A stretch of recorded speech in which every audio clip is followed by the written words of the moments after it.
Hi guys, today's video I'm going to tell you the top 10 things I wished I knew before getting a scrub tech job. Number 1 is to find a hospital that is less than 30 minutes away from you. But the reason why it's better to find a hospital that is 30 minutes or less is because of calls. So far I have picked my employment in less than 30 minutes away, but there are times that there's traffic lights, there's accidents that happens in the road. So even though Google Maps says it takes 30 minutes to get there, in reality, you're not counting the rush hour if you're getting called in around 5 o'clock or 7 o'clock. I mean, we're talking 30 minutes if you're thinking straight highway with no accidents, right? At your best case scenarios. So to me, I did not know that until I actually got hired. So when I started to fulfill the calls, it was a little bit difficult. Number 2 is standing long periods of time. You will be standing for a really, really long time. And the only time that you're probably going to sit is either breakfast or lunch. So be prepared to stand long periods of time, especially that some cases you will never know how long they're going to take. Even though a case is scheduled for 1 hour, sometimes you don't know how sick a patient is until you open their body. There are times when it's 1 hour case could turn into 3 to 4 hour case. Number 3, investing in compression socks and steel toe shoes. I was really young. I'm like, I'm not spending $150 on shoes. You crazy? Until it started to hurt my back from standing way too long, until my feet, my ankle, I mean, everything was hurting in my body, and I could not understand why I'm feeling the way I feel I do. As I progressed into my career, I realized that, oh my gosh, I need this. I need this to help me perform my job. I invested in compression socks. They're pretty much affordable on Amazon. I have both the one below the knee and the one above the knee. I haven't developed any varicose veins. Thank God I actually caught up into it really quickly, but they're my savior, okay? And then these shoes, I'm very clumsy in the OR. I always hit my feet. And then I saw one photo of somebody in the OR Facebook group that her toe got ran over by a stretcher, and that foot did not look like no foot anymore. It just looked like ground beef. Yeah, ground beef. I don't mean to scare you guys, but I'm just telling you, okay? You wear whatever you want, but just don't wear two things. Don't wear clogs and don't wear mesh shoes, like running mesh shoes. I mean, don't judge the book by its cover, but the cover is dirty, okay? We're talking bodily fluids in those mesh. How are you gonna clean that? You can't clean that. So you're just gonna need to toss it, or you're just gonna be nasty, and it's giving cross-contamination. Number 4 is sometimes they don't have to give you a breakfast.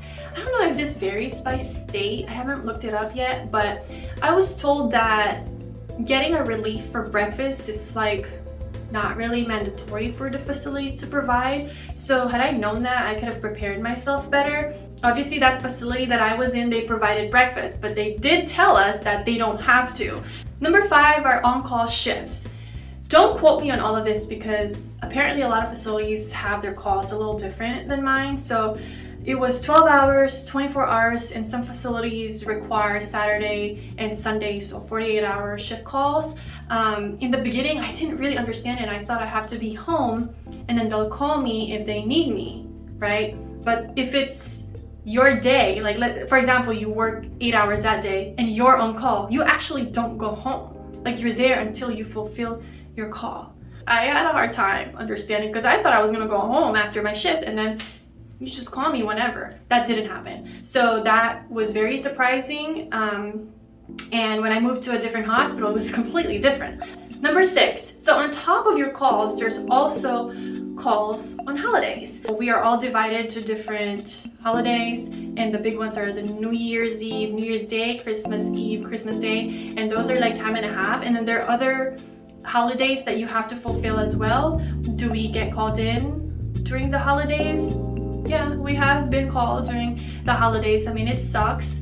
But again, if you are going to be on call, make sure you are 30 minutes or below. So number 7 is you can't pick your cases, okay? So when do you find out your case is the day of. I thought I'm gonna be able to pick up my case the day before, but no. I mean, you could try to ask them to put you in a case that you like if you see the schedule for the next day. Most of the time, you don't get to pick your cases. Don't assume that you'll be put into one case the day before, when in reality, the next day, it might not even your case. It might not even be with the same team that you thought, so just be ready. Number 8 is that trainings can be rushed. I was supposed to get 6 months of training, but they cut it off to 3 months because they said I was pretty good and I was learning very quickly, and that they need the staff because, you know, the one who's training me could do another case and I could do another case, so that's 2 cases to be done versus me and her doing 1 case, right? So they cut my training into 3 months. Am I confident? I was okay. I was still being mentored by my preceptor, but overall I was fine. I learned very quickly. 3 months is very quick. Number 9 is that you're going to be thrown in any case possible, okay? So in regards to like my training and stuff, obviously I only took 3 months. My facility was really nice. They did not put me in neuro and spine because they know I didn't get any neurospine experience. But in reality, if there's a need for somebody to do neuro and spine and everyone else is taken, they're gonna put you in neuro and spine. And they'll probably send somebody to kind of help you out and help you set up and your Mayo stance and everything. But in reality, that's just how you learn. They're gonna put you in all kinds of cases. That's why when you're in clinicals, learn as much as you can of everything and anything. Don't focus on one specialty. Like a lot of people want to specialize in general. Anyone can do general. You have to focus in the hard, complex cases because the easy cases they'll be so easy, like you'll do it with your eyes closed. And lastly, you don't have to know all the instruments prior to your employment or even clinicals, okay?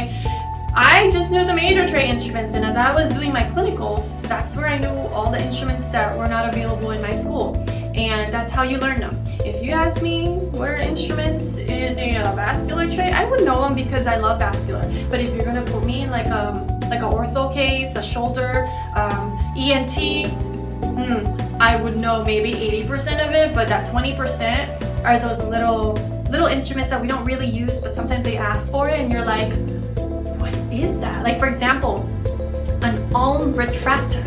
I had no idea what that was. I had a hand tray, and I was doing some type of like excision of lipoma, right? I think it was in the face, like somewhere in the face, and the doctor was asking for an ulm retractor. I know all the instruments in our hand tray except a couple of things. So I picked up those couple of things that I did not know, and I gave it to him. I said, I don't know what an ulm retractor is, but this is the retractors that I don't know, that it might be the ulm retractor. So I handed them to him, and then he said, yep, it's this one. Like, honestly, don't stress yourself out knowing all the instruments. You're gonna learn them once you are in the field, because you know you're gonna do your counts and everything, right? And the nurse will have a count sheet that will tell you what the instruments are. So that's how you add up your knowledge when it comes to learning all the instruments. So it's okay if you don't know all of it, so don't stress yourself out. But I do want you to know the major instruments though, like the major trade instruments that would lead you to more and more and more instruments in the future once you start your clinicals or when you start your employment. So if there's anything to stress about, don't stress about instruments.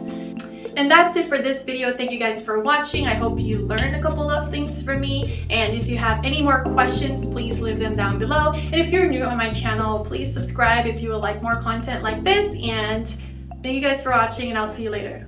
Bye.